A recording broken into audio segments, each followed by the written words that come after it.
Hello everybody and welcome to another Kev Play. This is Kevin and we are on part 30 of Spyro Reignited Trilogy. Part 5 of Spyro Year of the Dragon. Last time we took on... we finished up the main kind of run through of the first homeworld. We beat Buzz, the first boss. And now we're doing a little backtracking. Basically what we're going to do is the Sparks mission first. And then I think we're going to go head to Molten Crater. Actually, no, we had to still unlock the character, Sergeant Byrd, first. But for now, we're going to do the Sparks mission, which is right here. Oop, there we are. Spyro, I found an egg, but only Sparks will be able to reach it. There's a small hole that leads to a crawdad farm. I can take him there if he's ready. Let's do it. Sparks' first gameplay. Very appropriate. And I love how they do this. I like that it's not like a, you know, we get to fly around as Sparks in like a 3D space. Because we already do that with Spyro. Before you take on those nasty crawdads, I should give you some help. To start, let's practice shooting. Press the attack button to shoot these targets. Okay.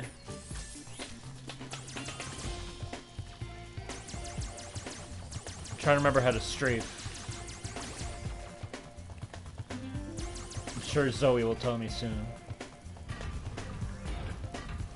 You can also move quickly by pressing the charge button, like Spyro. Use your charge to chase down this fast enemy.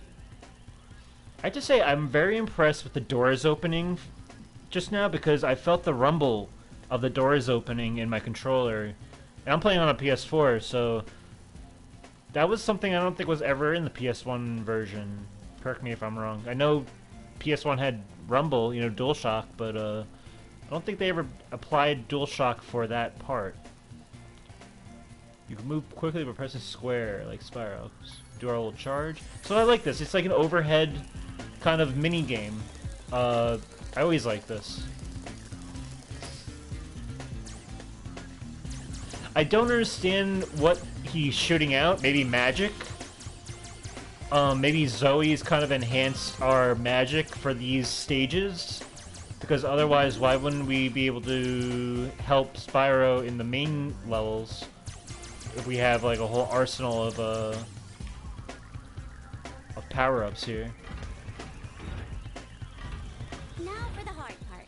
Being a maneuverable dragonfly, you can also strafe in any direction.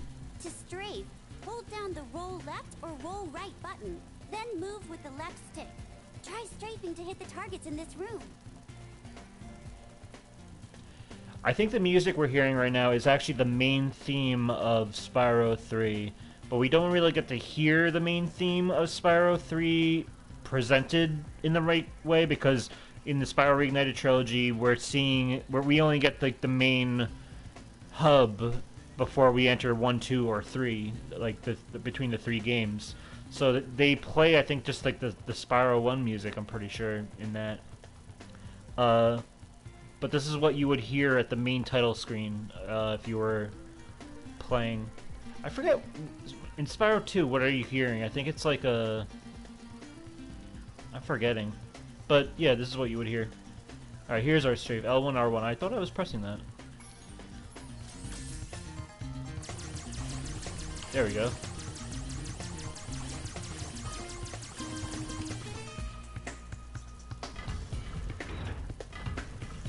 On your travels, you'll notice butterflies that give you help, just like in the Dragon World. Not only that, but some butterflies will give you special powers, though only for a short time. Just eat any power-up butterfly, then press the jump button to use that power-up. Your power-up is shown in the top right of the screen. So did Zoe shrink down in order to, like, relate to us better? I guess it would be more scary if she was life-size and she was just, like, screaming at us from above. Making the whole ground shake. Hey, Peppa Pig, how's it going?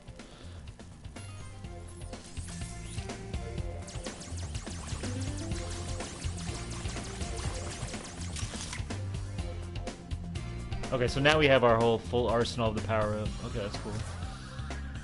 I think it's X to use it. You'll be able to deal with these guys much faster if you use a power-up. Just eat any power-up butterfly, then press the jump button. Your power-up is shown in the top right of the screen. I smell a Wumpa League coming. Yeah, I mean, I definitely think it is.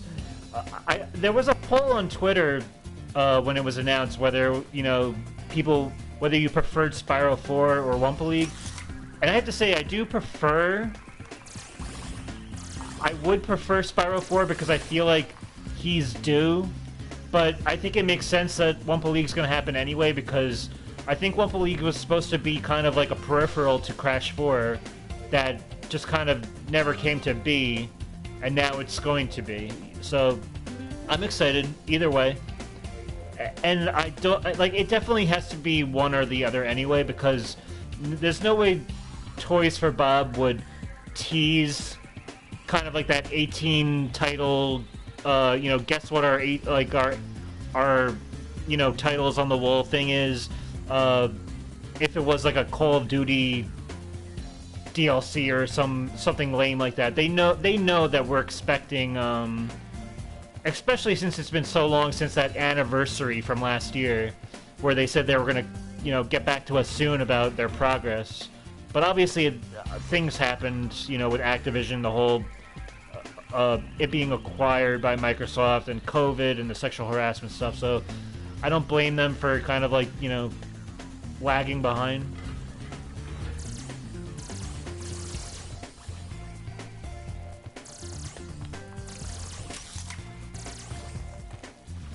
But, yeah, you know.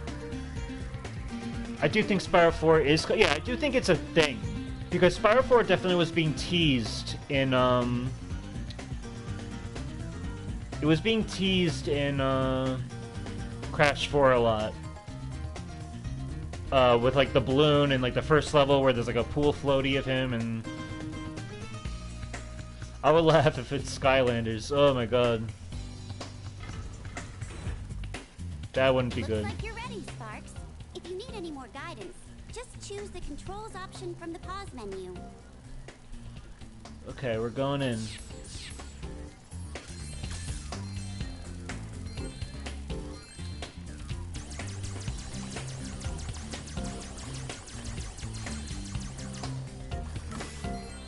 Oops, I didn't mean to get that one butterfly. Yeah, I'm excited. I'm wondering though, like, is it going to be a Gamescom reveal? Or are they going to, like, drag it out to the Game Awards? Honestly, I feel like the sooner the better.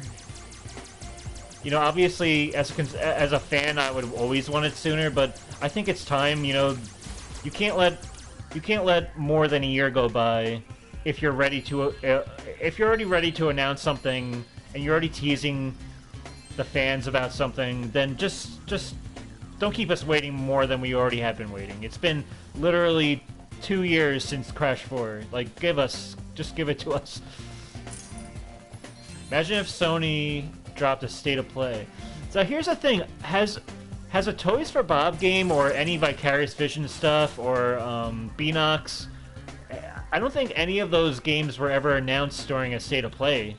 I know there was CTR stuff that was revealed during a State of Play, and it was more of like the PlayStation.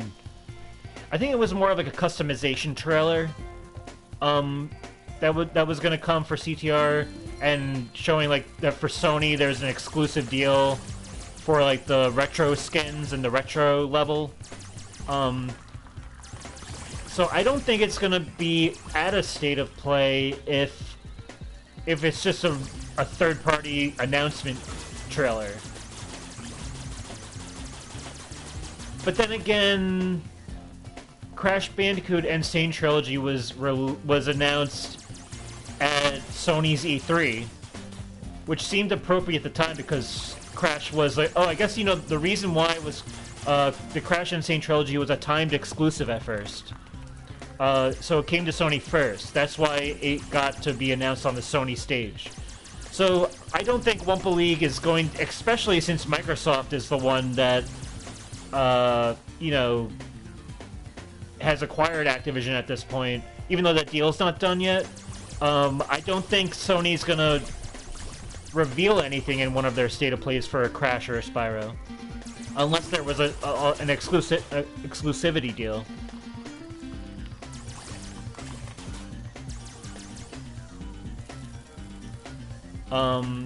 So yeah, I think honestly it would either be Gamescom or the Game Awards, and I honestly think we're due for an announcement. So I don't know. It's weird because Jeff Keighley just released like a hype trailer. What is it, a hype trailer for like what to expect at Gamescom? Like literally just, I think a few minutes before I even started the stream.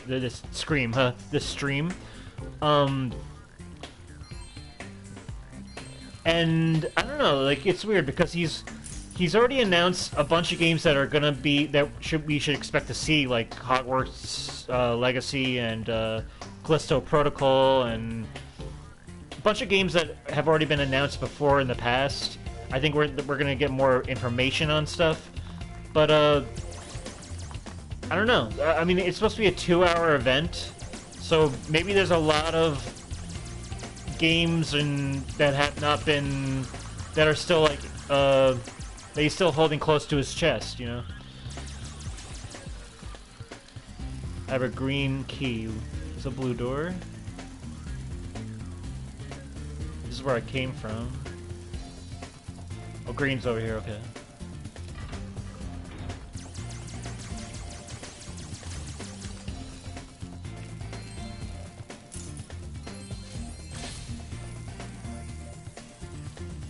Yeah, I think Gamescom, and it's on August 23rd, so I think there's something to that.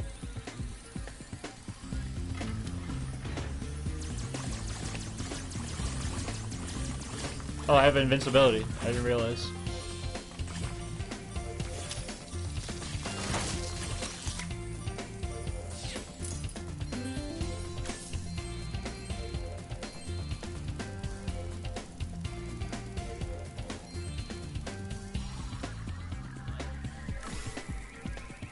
Alright, I got everything here. Okay. Blue key. I think that's right here.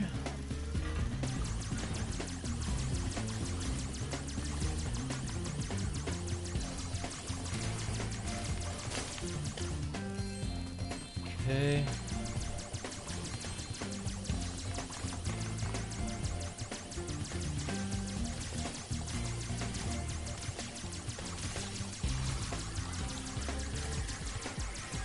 So I've still been playing Black Site Area 51. I'm liking it a lot more the more I play it.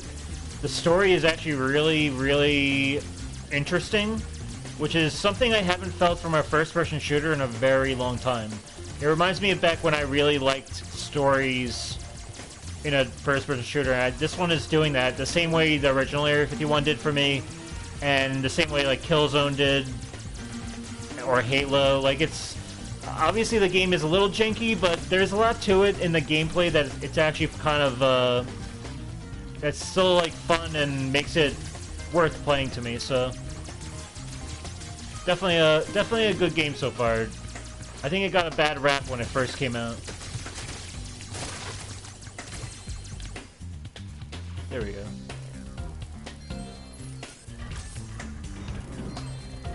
Oh, lobster boss.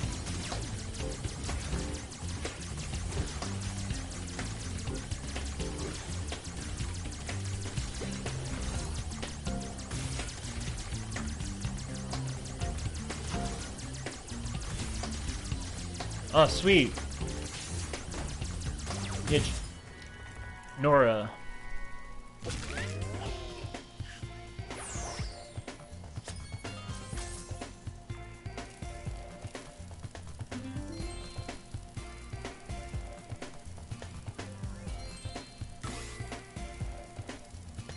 Yeah, Jak 2 and Jak 3 are two games that I need to get to at some point because I still have not platinumed it. I have 91% on both because the precursor orbs, somehow I missed There's missable precursor orbs, which I didn't know in my first run.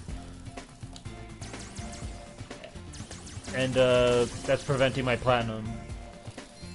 There we go. A little bit of fireworks display, since I've already got it, killed everything here.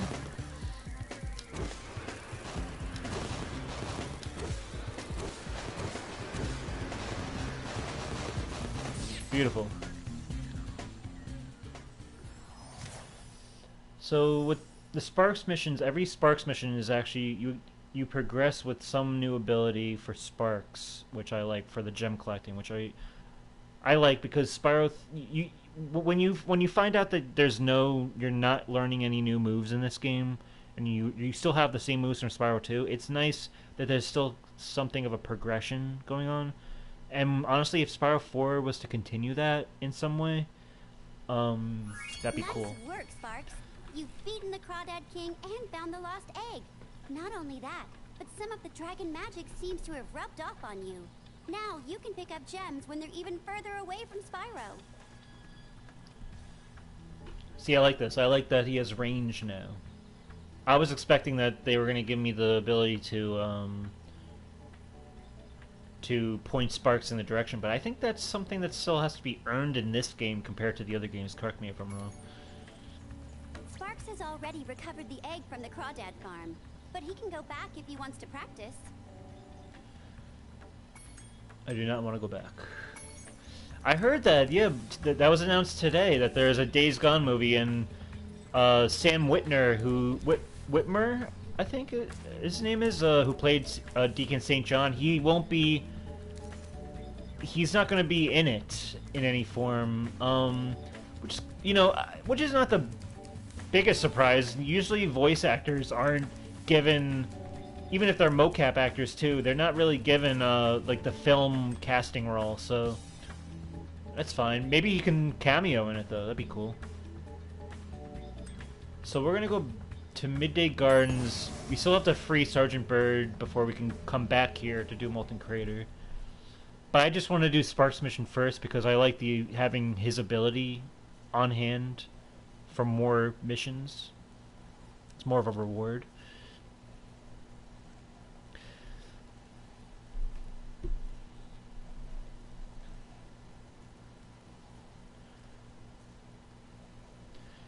Yeah, Nolan North was in Uncharted. Yeah, he was. Yeah, that's what I was thinking. Like, I still haven't seen that movie, but I did hear that he shows up at one point.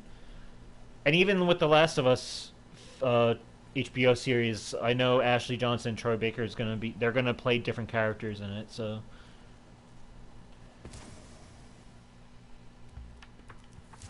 Oops. Stay here. Okay, so last time we got everything in here, we're gonna come out into the world. Okay.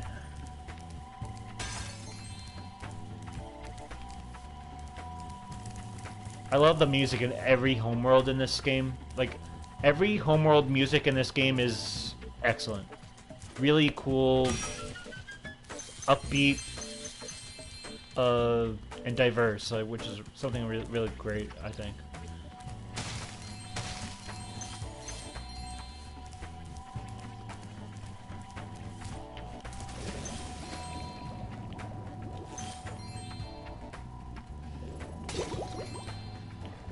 Egg right here.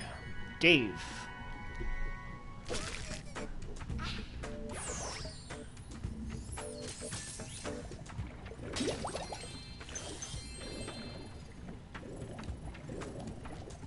Okay. I feel like it's harder to see gems underwater in the reignited version of this. Because everything's, like, the color palette's all muted, so not like the gems don't really pop as much.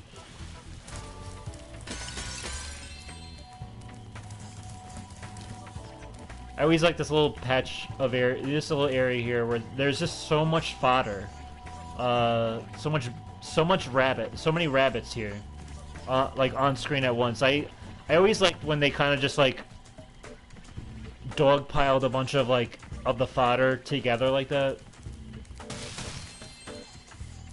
because it's just fun to like blast through them like that.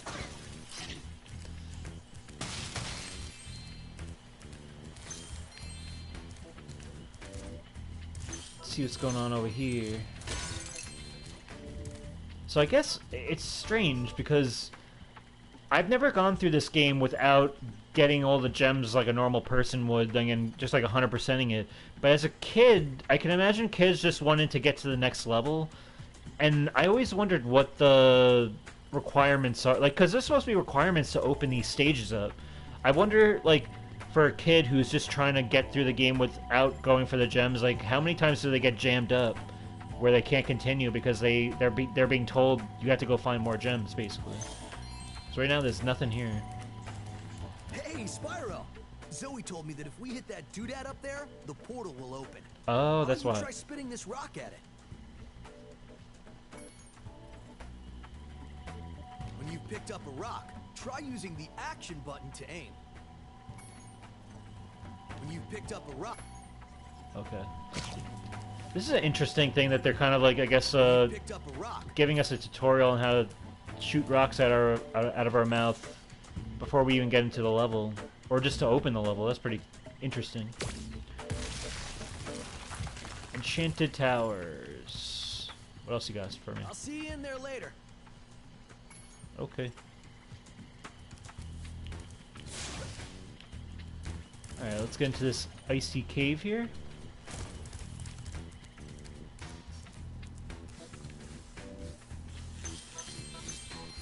This is our first ice skating of Spyro 3.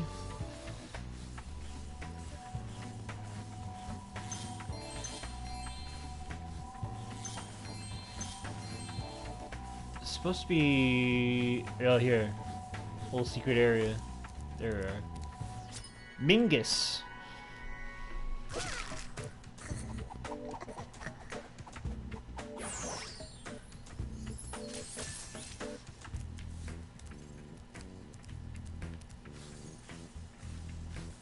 Peak. Alright.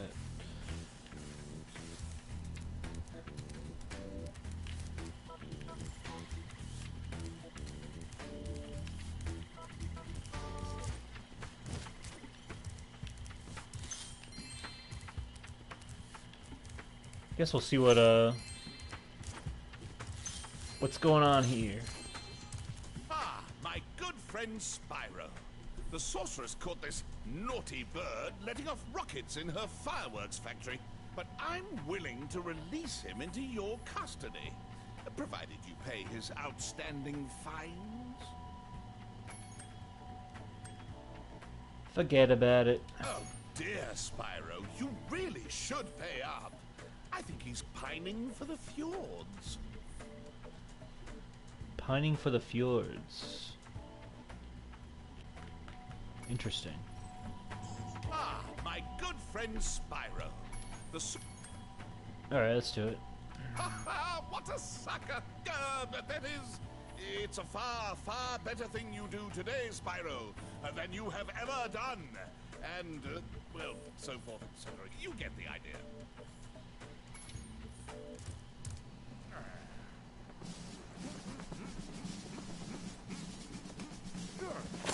Sergeant Byrd, 90068. Awaiting orders, sir.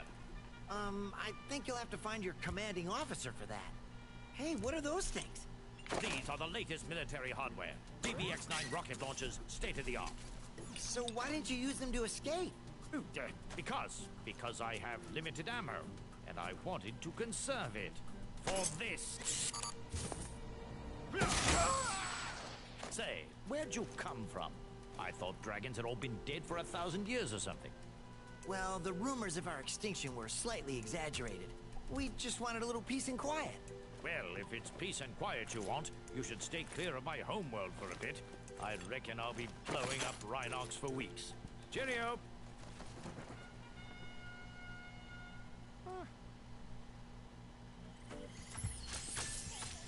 So that's Sergeant Byrd. One of the cooler characters, I think, of this game. Have you thought about your game you're going to play next? I have been thinking about it, but I haven't really decided yet, I don't think. I am leaning towards certain game, certain games, but I'm wondering which one I should do first, I guess. But we still have a ways off before I really decide.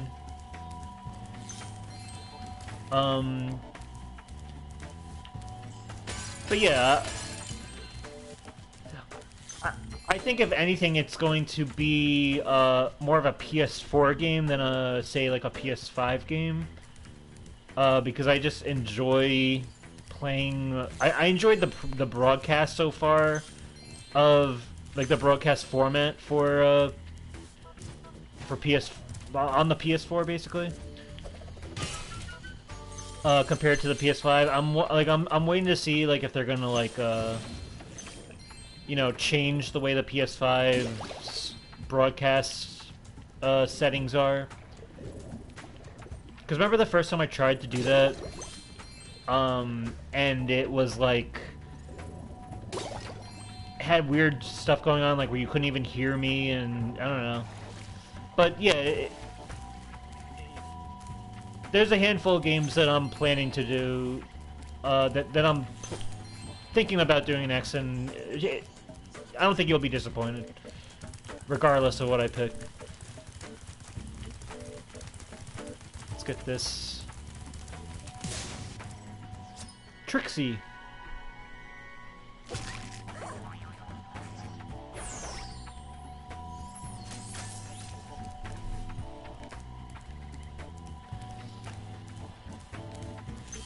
I feel like I'm missing some gems, but we'll see.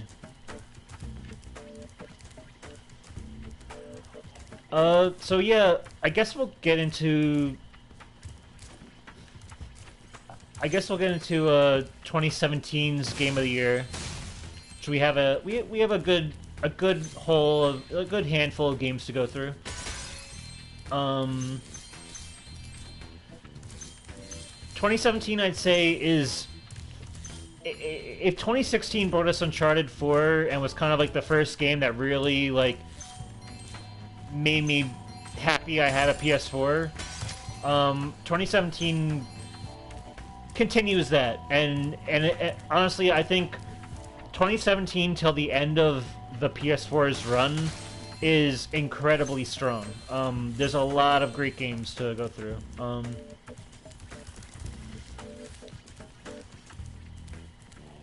But, yeah, we'll get into that in a sec. Let me just see what Zoe has to say. Hi, Spyro. This is a super flame power-up. You'll find more just like it scattered throughout all the worlds. Why don't you try this one out by using it to break all these planters? I think I saw a Rhinoc hide an egg in one of them. Okie dokie.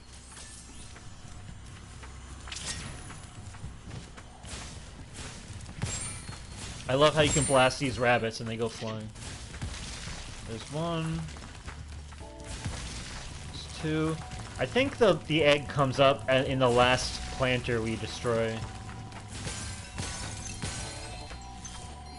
Which is right here, I guess. Oh, it's Matt.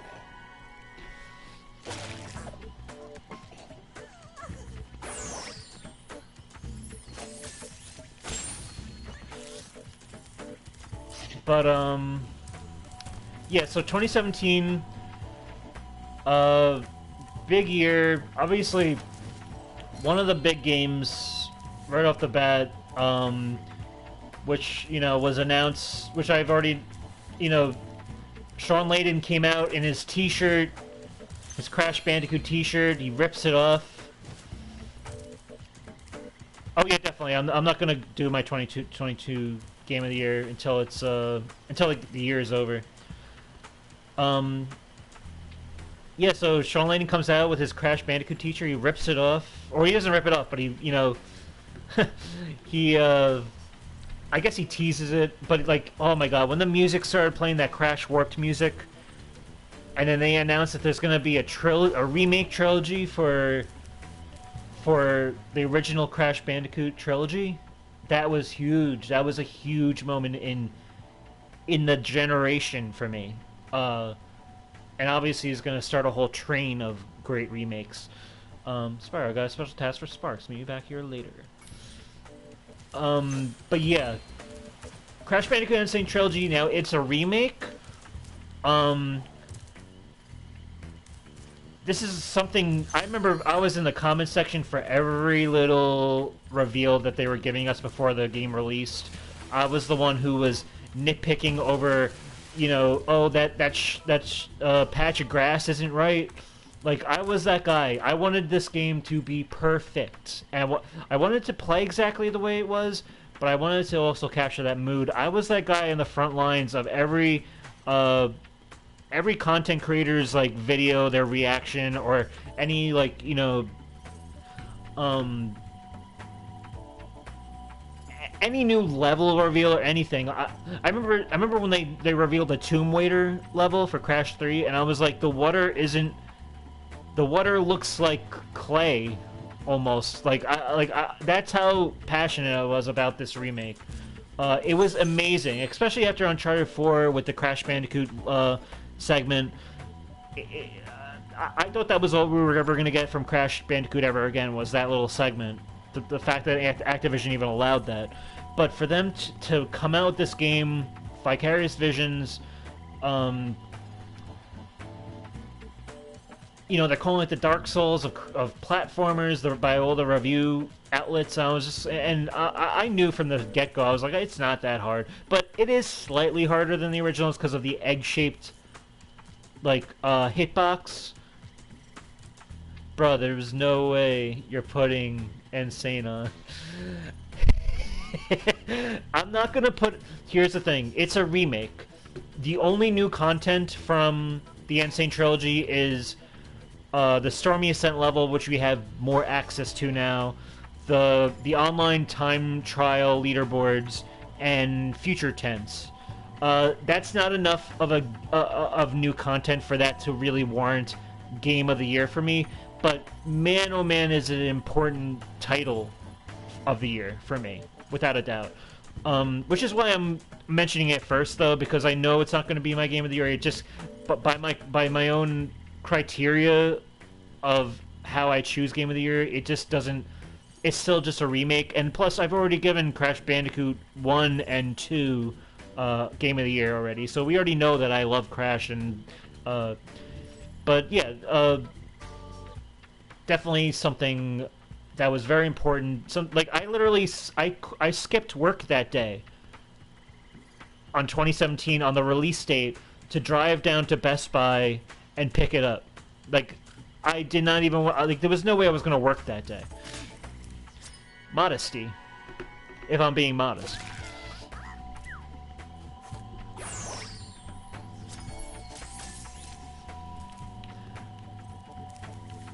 And obviously, you know, you can go to my own. You can go to my Kev Plays channel, which is what you're watching right now. If you want to see, I have the playlist of my Crash Bandicoot 1 100% run, Crash 2's 100%, and 3. That's all there. So you're like, if you want more in-depth thoughts of like every little beat of that game, that's a perfect place to go for that. But yeah, the Crash Insane Trilogy was huge. I remember there was a lot of reviewers who were like, "Oh, this doesn't hold up as well." It just, like, I was like, "Come on, trust me, this is something we haven't had in a long time, and I'm glad it exists." I always thought Crash Bandicoot at the time, the original run, I always thought it was like a cut above a lot of games for me, and I know that's very biased.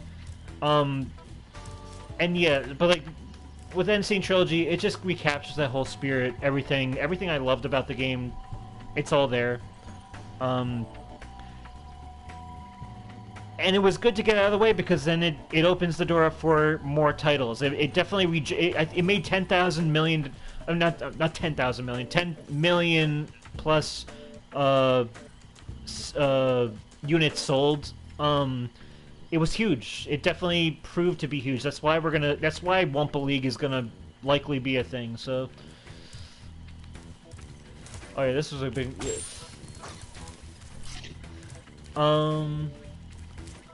I didn't get the end state until 2018. Hey, you know, better late than never, honestly. But,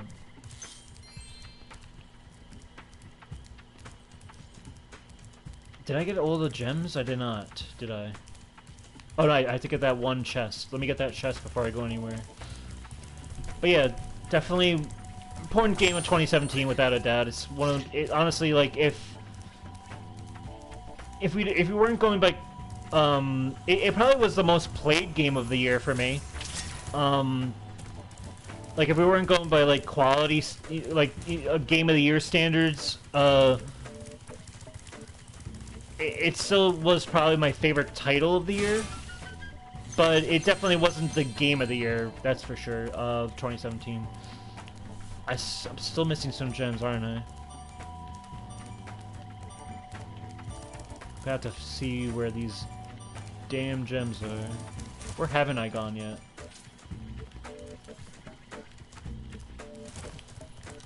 How much gems am I missing? Oh, I'm missing a 2-piece, or 2 1-pieces.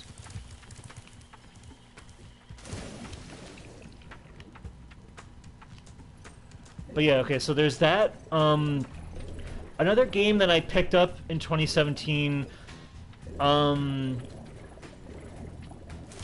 was a game from a franchise that I have never had. I never owned. I never played any game from this franchise before. I did play one game from the franchise, but I never owned it.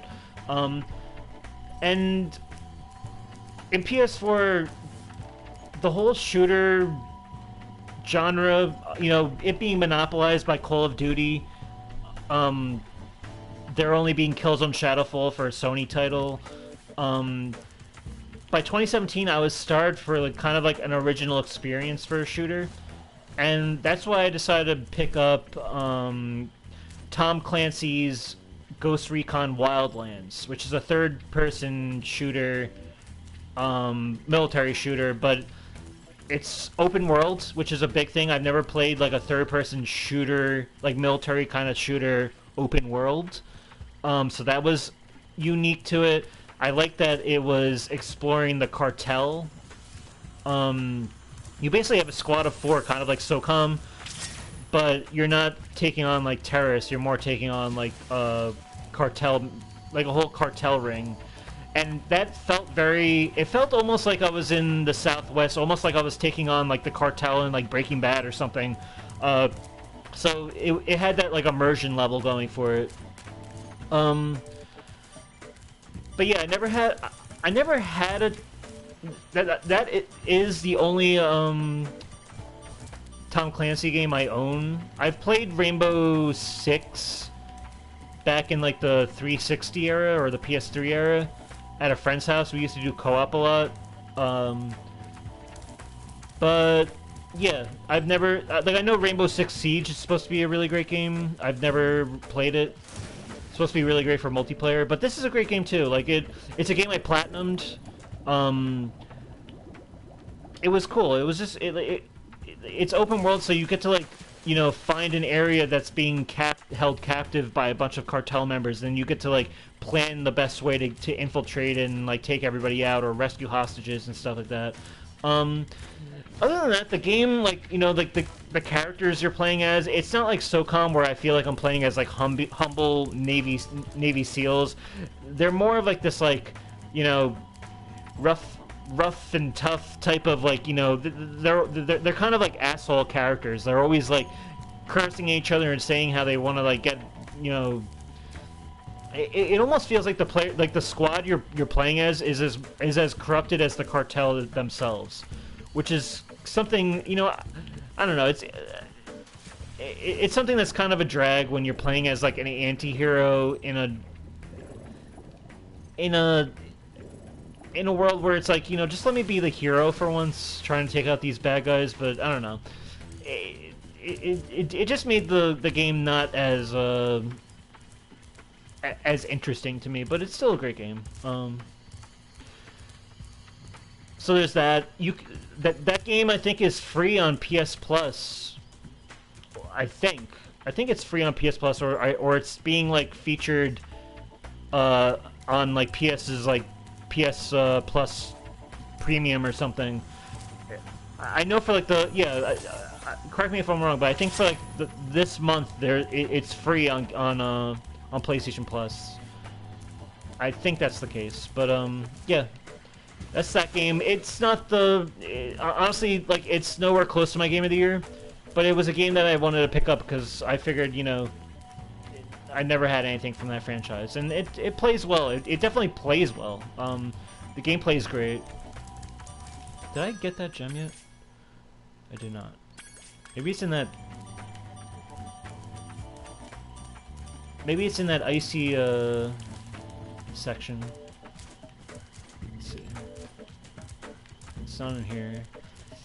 We're in a grass area, so we know grass is like my mortal enemy in this game, first Reignited Trilogy. But let's see if it's in here.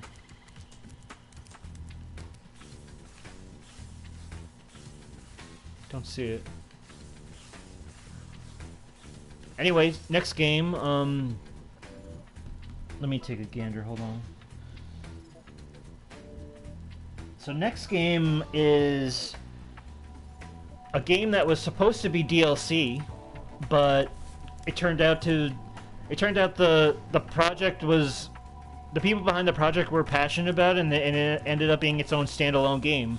And that is Uncharted: The Lost Legacy. It plays just like Uncharted 4 would, but you're playing as, in the story, you're playing as Chloe Fraser from Uncharted 2 and 3. And you have Nadine from Uncharted 4 as, like, your sidekick. This is a game that, honestly,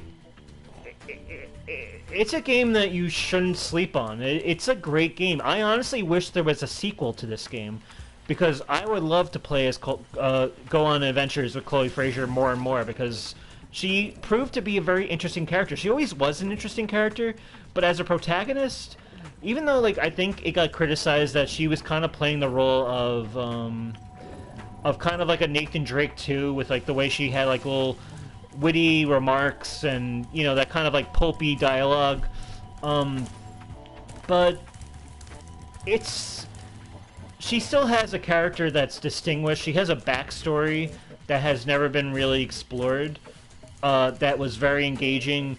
The game takes place a lot in India, and kind of like exploring like the lore of like Ganesh, the elephant god and all that, from like Hindu mythology and all that. Or, you know, he's more of a god in, you know, in their religion, but yeah, excellent game. It plays just like Uncharted 4 would in terms of gameplay, but there's a lot of crazy parts to the main story that's really they expand on it. They expand on the gameplay. Like there's a moment in that game, you can expect in this game that there's going to be big set pieces in it that are really cool, and you'll get that.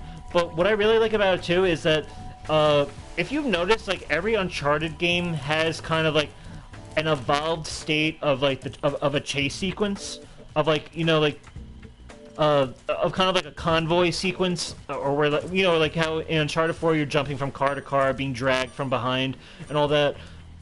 There is a sequence in this game that feels like the most refined state of that kind of set piece, and it's amazing. It's incredible. Definitely recommend. Should I get the PS5 Uncharted collection? Honestly, yes. If this is probably a perfect time for you to get that Legacy collection, I think it's called, where you can play where it's the Uncharted 4 and Uncharted Lost Legacy kind of bundled in together. Yeah, absolutely. What I like too is that Uncharted Lost Legacy, it probably has the runtime of Uncharted Drake's Fortune, so it's a shorter game than Uncharted 4. Uncharted 4 is like a huge, long game. Like, for me, it took like 60 hours to get through the story because I was like, you know, I was taking my time. But Where's this damn gem? I feel like the gem might have fallen through. But Lost Legacy is a smaller game, and what I like about it is that it still attaches the same online mode that you would get in Uncharted 4. So after I already platinumed Uncharted 4, I just deleted it from my... I didn't delete the save data, but I deleted the app from my hard drive so that I would have... so I could replace it with Lost Legacy so I could still play the online with less hard drive space being taken up. So that was kind of cool. But yeah, Uncharted Lost Legacy, excellent game, excellent story. Really made me appreciate Chloe's character more, and Nadine. You can expect the same level of cinematography from the game, like the mocap, the performances. It's on Uncharted 4 level or Last of Us level still. It's a Naughty Dog game, so it wasn't directed by Neil Druckmann. It was directed by I forgot what his name is, but he did a great job with it. Where is this damn gem that I'm looking for? Let's see. Too bad that collection only has one platinum trophy. Oh, is there only one platinum trophy? Here's the thing too, is I still have not got the platinum trophy for Lost Legacy. I think I have like 70-something%. And the only reason is because there's a lot of hidden trophies that I didn't want to do. I didn't want to reveal what they were, and then eventually, because I wanted to see if I can find it on my own. And then it just ended up being very hard for me to find, and time got away from me. I just never got back into the game in time because there were so many great games coming out. But I do plan to come back at one point. Yeah, I do. If trophies are giving me too much trouble, if hidden trophies are giving me too much trouble, I'll do that. And I did do that actually. But I realized I was like, oh, I have to play the game over again in order to get to that point. And I was like, you know what, I'll get back to it at some point. And then eventually I just kind of got distracted with other stuff. So where the heck is this game? Damn gem. But yeah, but I did do like the kind of the harder trophies. Like I beat the game on like the hardest difficulty. And stuff like that, so that was worth it, I guess. Alright, I'm gonna give one more go of where this gem is, and then I'm just gonna give up on it for now. I don't know why it's taking me so long to find this damn gem. It's either a green gem or 2 red gems, and I don't see them.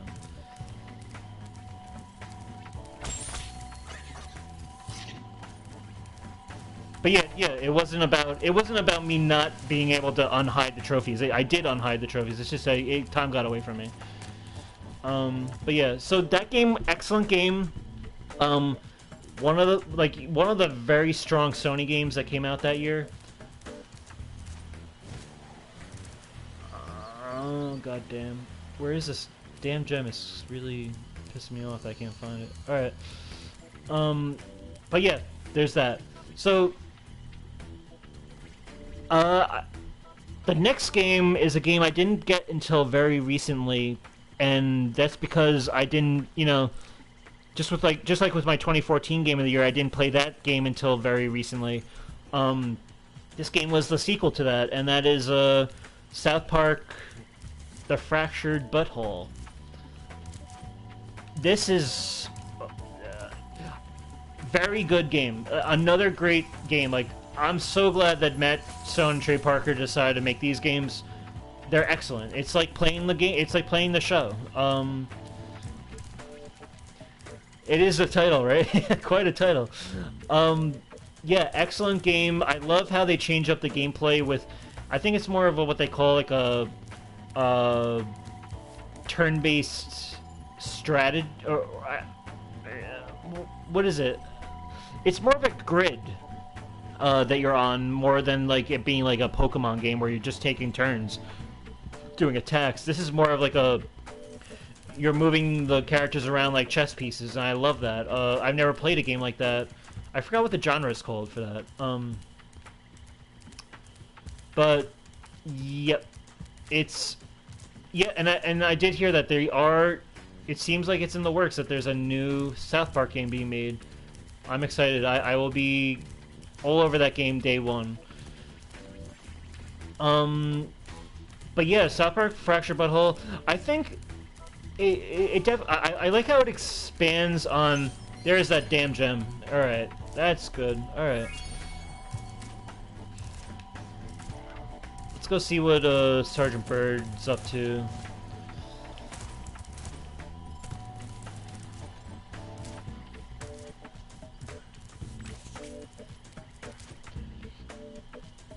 But yeah, this game is I feel like I like Stick of Truth as an introduction to South Park's world in a video game more, because Fractured Butthole kind of just throws you into the deep end right from the get-go. Like, you basically have to have played the first game to understand what kind of what your character has gone through. If we're going to take on the sorcerers. It must be in peak. All right, let's go. But I like it. I think a lot of the gameplay was a lot more rewarding in the end. The satire was great. Everything. Like I love how it changes genre too. It's not just like we're not playing you know, wizards and anymore. It's more that now we're all superheroes. That makes me wonder if a third game would change that up, because I know that both games they're based off like kind of like a series within the show, which is, you know, the whole Coon and Friends thing, and then the whole Stick of Truth, like the Black Friday trilogy for the Stick of Truth thing. So I haven't seen, I still have yet to catch up on like the last 5 seasons of South Park. I'm waiting until there's what I believe will be a 5-season collection Blu-ray for season 21 through 25. So I'm waiting for that to come out. I'm gonna get that, and then maybe something in there has something to do with what the new game could be. So, but what an excellent game, though. Sir, the situation is this. Yesterday, at 1845 hours, the Rhinox invaded. We defended as best we could, sir. But without your leadership, we couldn't put up an effective resistance. By 1900 hours, the rest of the squad was captured, and the Rhinox had complete control of the base. That's a mouthful. Affirmative. So this is Sergeant Byrd. Definitely different type of gameplay here, which is very, very welcome. Where are we going? We gotta go this way. But yeah, South Park Fractured Butthole, excellent game. Honestly, I wish I honestly like. I still have to get back into Stick of Truth and Fractured Butthole and do like the harder difficulties and kind of like go for that platinum. Because I did beat both of them. I enjoyed both of them. But yeah, if this was a game I got during 2017, like in the very midst of 2017, and I had more time with it, it could have been easily. Like honestly, I think between Fractured Butthole and the Lost Legacy, did I mention? Let me see. Yeah, between Lost Legacy and Fractured Butthole, those are big, like, some of the best games of 2017, but it's not quite the game of the year for me yet. I think I'm with Uncharted, not Uncharted, with Fractured Butthole, it's not quite, like, I have not had enough time with it for it to really stand out as a game of the year for me, but it's certainly like one of the best licensed games I've played, along with Stick of Truth. Lost Legacy is a great game too, a little short. Not that being short is bad, but there's another game that really kind of stole the year for me, very much surprised me. in how much it would affect me. Thank you, sir. And that game is Horizon Zero Dawn. And this is a big game. It's it's Guerrilla Games' first stab at like a third-person action, kind of like an open world. You know, they're coming from Killzone.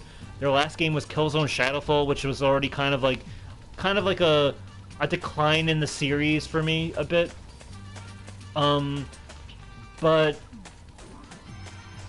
But Horizon Zero Dawn, what it does with its gameplay is something that's very unmatched. It definitely, there's nothing like taking down robot dinosaurs with a bow and arrow and and all these power-ups and stuff. It feels amazing. What was great about Horizon Zero Dawn 2 is the intrigue and the mystery behind what seems like a fantasy premise. You know, it seems like a very fantastical premise. It's like, you know, it's post-apocalypse, but like humanity is like reverted back to like tribalism, and yet you're facing off against this very advanced technology. And for me, like, one of the greatest feats of the game was how there's a mystery to the game. There's a mystery to Aloy as a character, and by playing the game, you're uncovering those secrets, and you're coming to to realizations of some serious, really engaging stuff. And also how it feels like it's a fantasy, but they really bring it down to earth into like a really smart, really well planned out science fiction, which is incredible to me. I recommend you take the enemy out with your rockets by pressing the attack button, sir. But Horizon, another game I platinumed. It was one of the first open world games, I think, of this type of game for me. Like, you have to remember too, this game came out right alongside Zelda Breath of the Wild. Which, you know, Horizon, they can never catch a break. They always come out with like a huge game competing against it, and it being an open world game. That made it kind of more interesting to play too is that while other people were like, you know, really raving about Breath of the Wild, there were like, you know, the PlayStation side of us were playing Horizon Forbidden West for the first time, this completely new IP, and we were falling in love with it. And yet there was, you know, on the Nintendo side, everyone knows the whole Zelda franchise, so and Link and everything. So they're already like, it's already a well-oiled machine of a fandom. So it's kind of intense when a new IP like Horizon is going up against that, and yet it's holding its own. You know, it was nominated for Game of the Year, I believe. It didn't win, but it was a phenomenal game. And honestly, when the game was announced at E3, I was not expecting to really be so head over heels with it, because similar to like the whole Forspoken thing, the trailers kind of had this little like over-explaining, kind of like the protagonist is like always like talking about how they're protagonist being Aloy in the trailers was always like explaining what she's doing and like narrating every little beat of what she's accomplishing, and that was always just, I remember just being like, oh, that's a little annoying. But the game itself tones that down. It definitely, it feels more right, her dialogue when it's happening in game, and it's not what I would say, it is no way like lame like Forspoken's dialogue seems to be. Honestly, it is Sony's Zelda, I think, because you're doing kind of the same things. You're going through, you know, you're in this open world. You're kind of, you know,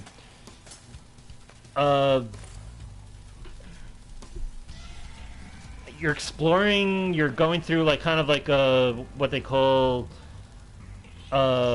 cauldrons, which is kind of like they're kind of like dungeons basically. There's so much to the game that's really excellent.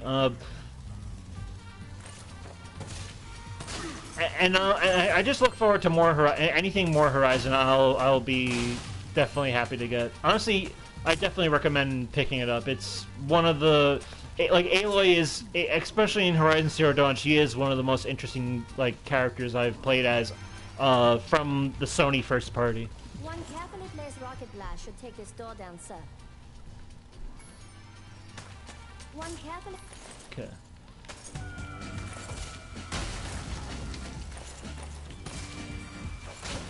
But yeah, it's excellent. The enemies you go up against are like incredible. Like I love the way that the game feels, where you're just like knocking huge like chunks of like parts off of like huge robotic animals. Like it's so rewarding. It's so satisfying. So yeah, if you get a chance, definitely I recommend it. Absolutely. And it was cool too, because I think later in that, because it came out February, which is around the same time that I think it came out like a week before Zelda did. But it came out in February, and what was awesome was that there was a huge DLC edition expansion added towards the end of the year called the Frozen Wilds, and that was excellent. I played every inch of that,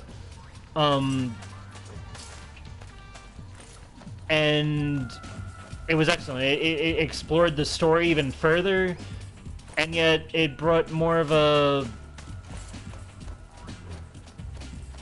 an interesting gameplay. What's awesome about these games too is it feels like Pokemon in the sense that like. Sir, I've captured the enemy rations. They won't march far on empty stomachs. Siegfried. Oh, I have a friend named Siegfried. But Sir, the Rhinox Damn have it. blocked the way out of this next cave with a security door, and I don't think you'll be able to blast your way through this one.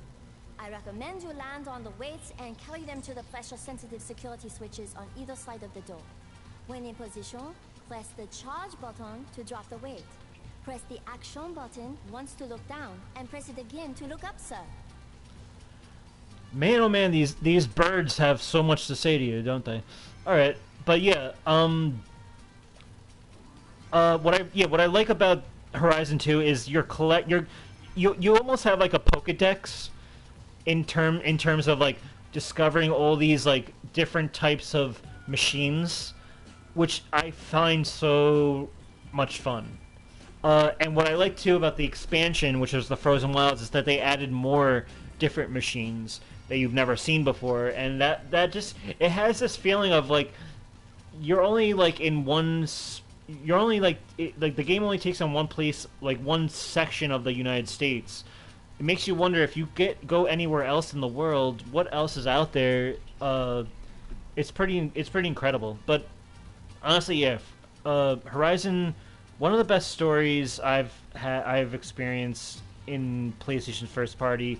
It's continuing the whole trend of Uncharted or The Last of Us in terms of delivering really great character journeys, really great, really well thought out premises for a story.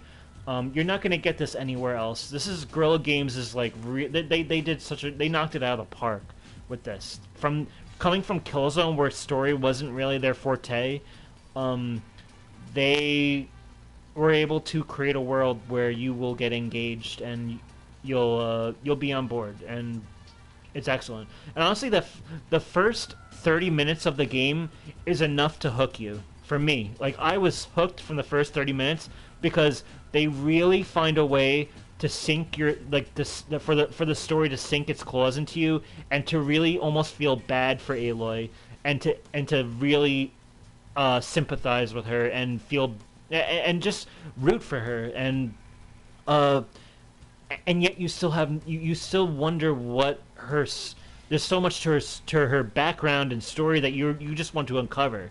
So for them to not just there for there to be a mystery intrigue to the game, but you're also compelled by the character already within the first 30 minutes. I think that's a very good thing that you want your story-driven game to do. You know, The Last of Us did the same thing. Uncharted was able to do the same thing for me, and Horizon is just another one of those games. Definitely, without a doubt, my 2017 game of the year. It was a big game, and for them to, especially since Guerrilla Games has never made a game like this before, it was big. You know, Uncharted Lost Legacy, I enjoyed it a lot, but it is a smaller game. It's a spin-off game. It's not Uncharted delivering at its most impactful, but it's still a game that you'll really enjoy. But Horizon, it's like it's got that impact. It's got a lot of influence going for it. It's got a lot of moving parts that could have easily collapsed and been a failure, or just not something that just would have I would have passed over if it didn't interest me. But it did everything right, and honestly, it deserves it without a doubt. Game of the year.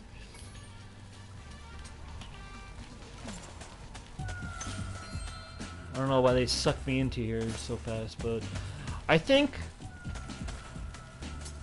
for this,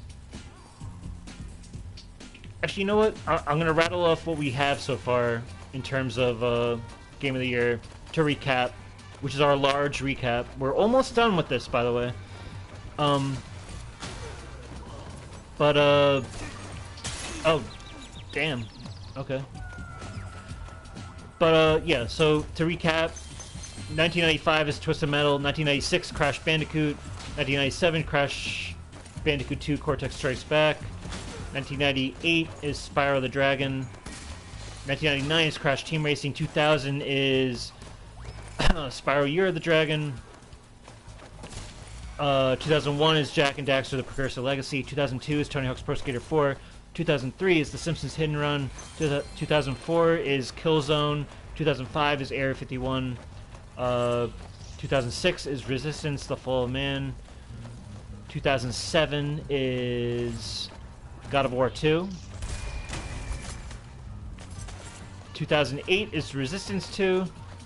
2009 is Uncharted 2 Among Thieves. 2010 is God of War 3. 2011 is Killzone 3. 2012 is PlayStation All-Stars. 2013 is The Last of Us. 2014 is South Park: The Stick of Truth. 2015 is MLB 15 The Show. 2016 is Uncharted 4 A Thief's End. And 2017 is Horizon Zero Dawn. That's a mouthful. I want to see what this Byrd has to say. So, the Rhinox have blocked the way out of this next cave with a security door. And I don't think you'll be able to blast your way through this one. Didn't I already? I recommend... They already said this to me. Okay.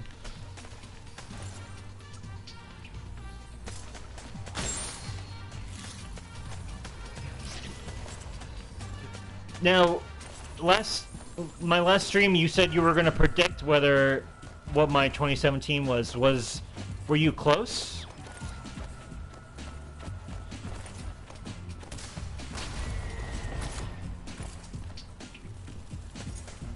Or did you not get a chance to predict?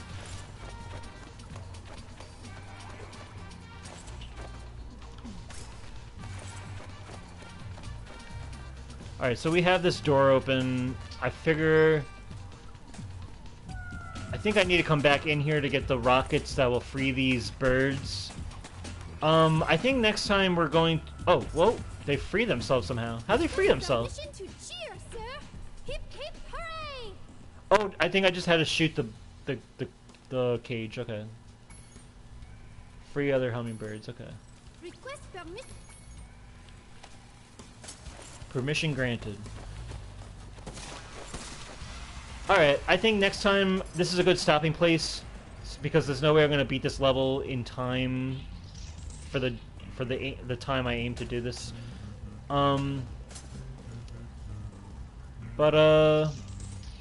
Yeah, not gonna lie, I forgot, but I was looking at the 2017 games and I knew it was Horizon. Yeah, I mean, it was a huge game, like, without a doubt. And yeah, I wasn't gonna choose Insane Trilogy as much as I love that remake because it falls under the criteria of more of a remake than an actual new title. We'll see how my criteria changes as we go forward, but yeah.